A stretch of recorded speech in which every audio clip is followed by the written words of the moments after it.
Magkano nga daw ba ang sahod ng welder? So, hello mga kabakal. For today's video, pag-usapan naman natin ang tungkol sa sahod ng welder habang gumagawa kami dito ng canopy para sa bubong. Marami kasing nagtatanong kung magkano daw ang sahod ko, kaya bago tayo mag-sahod reveal, although nasabi ko na ito sa iba, pag-usapan muna natin ang pagkakaiba ng sahod ng mga welder.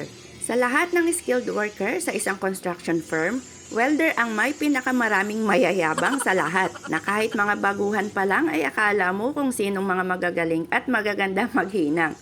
Joke lang, pero totoo yon. Yun ay dahil sila ang may mas malalaking sahod kumpara sa ibang mga skilled worker. Kaya naman hindi nakapagtataka na maraming naghahangad na maging isang welder din.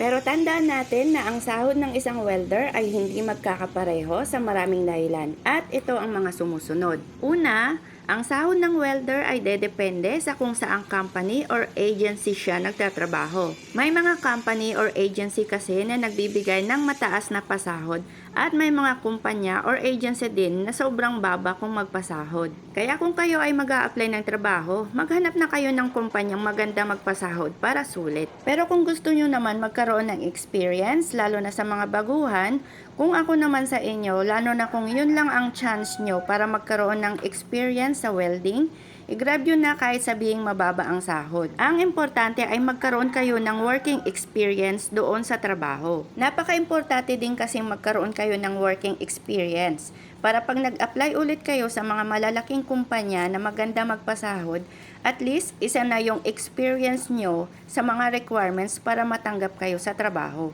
Pangalawang dahilan ng pagkakaiba ng sahod ay yung location ng lugar kung saan ginagawa ang trabaho o kung saan yung project. Dito kasi sa atin sa Pinas, meron tayong tinatawag na provincial rate at Manila rate. Kung ang lugar na pinagtatrabahuhan natin ay sakop ng probinsya or sabihin na nating nasa probinsya talaga, kadalasan mas mababa ang bigay o sahod ng mga skilled worker. Pero kung ikaw ay nagtatrabaho sa city at lalong-lalo na syempre sakop ito ng Manila, ang sahod ay mas mataas kumpara sa provincial rate. Ibig sabihin, Manila rate ka. Kaya minsan tuloy nasisisi ko yung mga taong nag-invento ng ganitong klase ng sahuran, yung provincial at Manila rate na yan. Di nila inisip na parehas din naman ang presyo ng mga bilihin sa probinsya at city.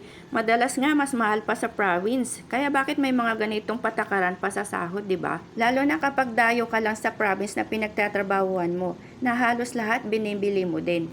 Isa ding dahilan ng pagkakaiba ng sahod pagdating sa location ng trabaho ay kapag offshore o sa barko ang trabaho. Minsan mas malaki ang sahod doon kesa online. At syempre, obvious naman na mas malaki ang sahod abroad kesa dito sa Pilipinas.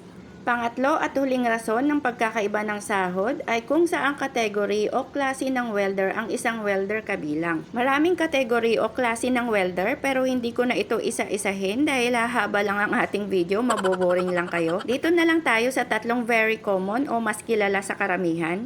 Ito ay ang mga plate welder, pipe welder na gamit ay SMAW or GMAW or FCAW, at ang huli, mga pipe welder combination na ang gamit ay TIG or GTAW na may kasama or combination ng SMAW or FCAW or GMAW. Sa welder combination, may category din ang welder dyan, pero para di na humaba ang video na to, gagawan ko na lang ito ng part 2, kaya abangan na lang mga kabakal. So sa lahat ng welder, ang plate welder ang may pinakamababang sahod sa tatlo. Sila ay sumasahod ng hindi bababa sa 500 hanggang 750 pesos. Sunod naman ang pipe welder, SMAW or FCAW GMAW holder na ang sahod ay aabot ng 550 hanggang 800 pesos. At ang panghuli, ang mga pipe welder combination, GTAW SMAW or FCAW GMAW welder na ang sahod ay hindi bababa sa 600 pesos hanggang 1,200 pesos or mahigit pa. Magtataka siguro kayo kung bakit malaki ang agwat ng sahod ng pipe welder combination na 600 to 1,200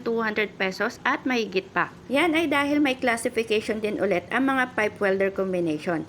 At yun ang magiging topic natin sa susunod. Abangan nyo na lang mga kabakal. For now, yun lang muna ang paliwanag ko. Kaya marami din gustong maging welder combination dahil ito nga ang may mas malalaking sahod kumpara sa ibang mga welder. Pero gaya nga ng nasabi ko sa unahan, depende ang sahod nyo pa rin sa company na inyong pinagtatrabahuhan. Suwatin nyo kapag nakachamba kayo ng company na malaki magpasahod. So, para naman sa mga nagtatanong din kung magkano ang sahod ko ngayon sa company na pinapasukan ko. So, sa tingin ko, sa lahat ng TIG welder or welder combination, ako lang ang may pinakamababang sahod. Bali, 675 lang po ako dito. At ang plate welder naman namin dito is 600. At 620 naman ang pipe welder SMAW. Pero may meal allowance din naman kami araw-araw na binibigay. Ang allowance nila is 100 at 120 naman sa akin. So, hanggang dito na lang muna dahil mahaba na ang ating video. Thank you for watching. See you next video. Bye!